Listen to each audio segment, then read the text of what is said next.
So, have you ever set one of those huge, ambitious goals for yourself? You're super excited, you've got it all planned out, and then a few weeks later, it's all just completely fallen apart. Yeah, if that sounds familiar, you are definitely not alone. Today, we're going to dive into a really fascinating source that uncovers this counterintuitive, science-backed way to build habits that, actually stick. Let's get right into it.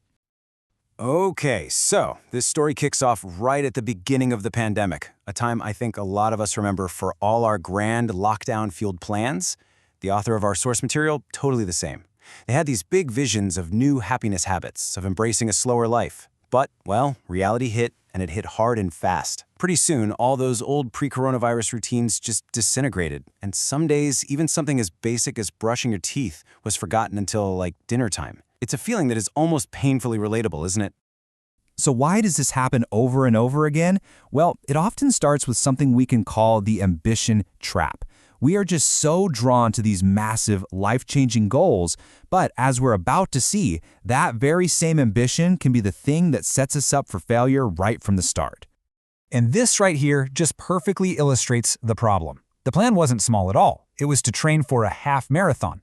The author even created this meticulous, detailed training schedule. And the result? A couple weeks of effort, followed by a complete and total stop. All that planning, all that ambition led to, in their own words, a spectacular failure to exercise.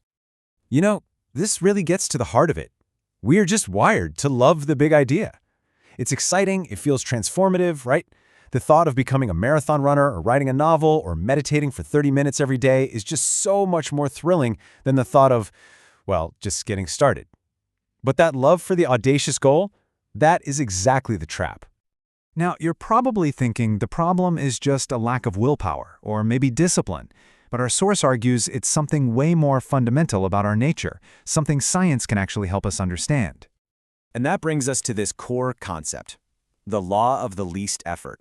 It's a principle from psychology, and it basically says that when our motivation inevitably dips, and trust me, it always does, we don't just power through and do the hard thing. Nope. We naturally, automatically default to whatever is easiest. Your couch and Netflix are almost always going to be easier than a 5-mile run. It's just human nature. So this reveals the critical link between how hard something is and how much motivation we need. A big, difficult goal requires this massive, constant supply of motivation. But here's the thing. Motivation is fickle. It comes and it goes. Relying on it to do something hard every single day is kind of like trying to power your house with a really unreliable generator. Sooner or later, it is going to fail you. All right, so if these big goals and relying on motivation aren't the answer, then what is? This brings us to the surprisingly simple but incredibly powerful solution that our source offers, the better-than-nothing habit. So how do you actually break this cycle of ambition and failure? How do you build a habit that can survive those days when you have absolutely zero energy and zero motivation? Well, the answer is probably not what you're thinking. Here it is. The big secret is to be willing to be bad at the thing you want to do. Just let go of that go big or go home mentality. Stop trying to be an expert on day one. Instead of aiming for perfection, you aim for something so small, so simple, that it feels almost silly. So for our author, this meant completely abandoning that half-marathon training plan. The new goal wasn't 13.1 miles, it wasn't even 1 mile. It was just 1 single minute of running. That's it. A goal so incredibly small it's almost impossible to fail at. And look how simple the routine becomes. First, you attach the new habit to something you already do, like brushing your teeth. Then, you remove a barrier by changing your clothes right after. Next, you just start the behavior by walking out the door, and then you do the task. Run for 60 seconds. On your absolute worst days, that single minute is the victory, because 1 minute is always, always better than nothing. Okay, I know what you might be thinking. This sounds way too simple to actually be effective, right? But there's some really powerful neuroscience behind why this better-than-nothing approach works so well for creating real, lasting change. So here's the crucial point. The initial goal isn't fitness, it's neuroscience. You are literally building a new road, a new neural pathway in your brain. Every time you repeat a tiny, simple action, you're paving that road, making that pathway stronger and stronger until the behavior just becomes automatic. And that's the ultimate endgame, right? An autopilot habit. I mean, think about brushing your teeth. You don't need motivation to do it, you just do it. It's totally hardwired. The whole point of the 1-minute habit is to get your new behavior, whether it's running or meditating or writing, to that exact same effortless, automatic state. This is the key mindset shift you have to make. You have to completely redefine what success looks like. Success is not running 5 miles. Success is putting on your shoes and running for 1 minute, again. The brain learns through repetition, not through intensity. So let yourself be mediocre, but be mediocre every single day. Okay, so how can you actually apply this to your own life? Let's break down how you can build your very own better-than-nothing plan, starting right now. The trick is to strip your goal down to its most ridiculously easy version. So, you want to eat healthier? Don't overhaul your entire diet. Just add 1 leaf of lettuce to your sandwich. Want to write a book? Don't press yourself to write a chapter. Just write 1 single sentence.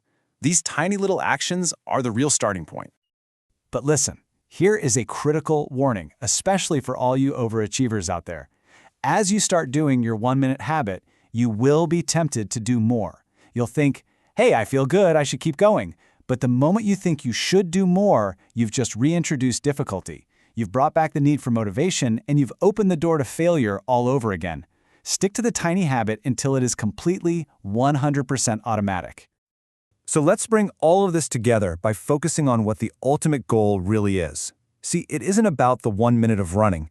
It's about fundamentally changing your identity and your entire relationship with your goals. This right here is the ultimate transformation. You are no longer someone who is trying to become a runner. You are a runner. You're simply a person who runs for 1 minute every single day. That identity shift is just profoundly powerful. Consistency, even at this tiny scale, completely changes how you see yourself.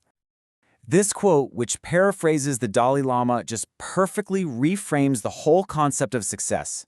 It's not about comparing yourself to others or hitting some external benchmark. No, it's simply about being a little bit better than the person you were yesterday. And that is a game you can always win.